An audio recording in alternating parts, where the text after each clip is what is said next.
നമസ്കാരം. Daily news ശുഭദിനത്തിലേക്ക് സ്വാഗതം. Daily news ശുഭദിനം നിങ്ങൾക്കായി അവതരിപ്പിക്കുന്നത് ജോയ ലൂക്കാസ്.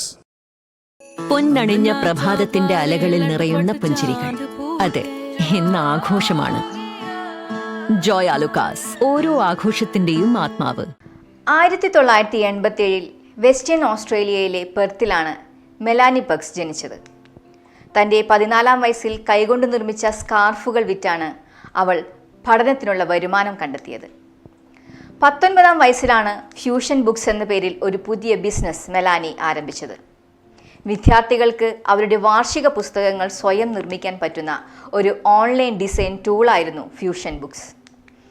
യൂണിവേഴ്സിറ്റിയിൽ ഒരു ഡിസൈൻ പ്രോഗ്രാം പഠിക്കുമ്പോൾ വിദ്യാർത്ഥികൾക്ക് അതിൻ്റെ ഉപകരണങ്ങൾ ലഭിക്കുക എന്നത് വളരെ ബുദ്ധിമുട്ടേറിയ കാര്യമായിരുന്നു. അങ്ങനെയാണ് ഒരു ഡിസൈനിങ് ടൂൾ എന്ന ആശയം അവളിൽ ഉദിച്ചത്. തൻ്റെ ആശയത്തിനൊരു നിക്ഷേപകനെ ആവശ്യമായിരുന്നു. ഈ ആവശ്യമുന്നയിച്ച് അവൾ 100-ലധികം പേരെ ചെന്ന് കണ്ടു.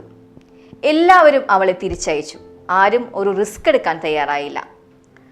100-ലധികം പേർ തിരിച്ചയച്ചിട്ടും അവൾ തോറ്റുകൊടുക്കാൻ തയ്യാറായില്ല. അവൾ തൻ്റെ അന്വേഷണം തുടർന്നു. ഒടുവിൽ 2012 ക്ലഫ് ബ്രൈറ്റ്, കാമറൂൺ ആഡംസ് എന്നിവർ അവളോടൊപ്പം ചേർന്നു.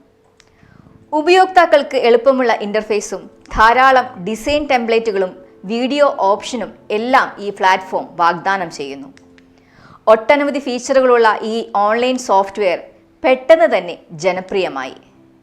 നമുക്ക് വളരെ പരിചിതമായ ക്യാൻവ.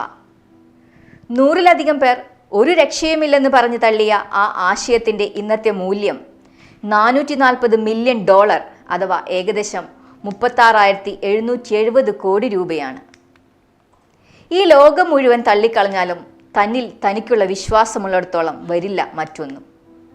മുന്നോട്ടു പോകാൻ, സ്വപ്നങ്ങളിലേക്ക് എത്താൻ ആ അചഞ്ചലമായ വിശ്വാസം മാത്രം മതി. ശുഭദിനം. ഡെയിലി ന്യൂസ് ശുഭദിനം നിങ്ങൾക്കായി അവതരിപ്പിക്കുന്നത് ജോയ ലൂക്കാസ്.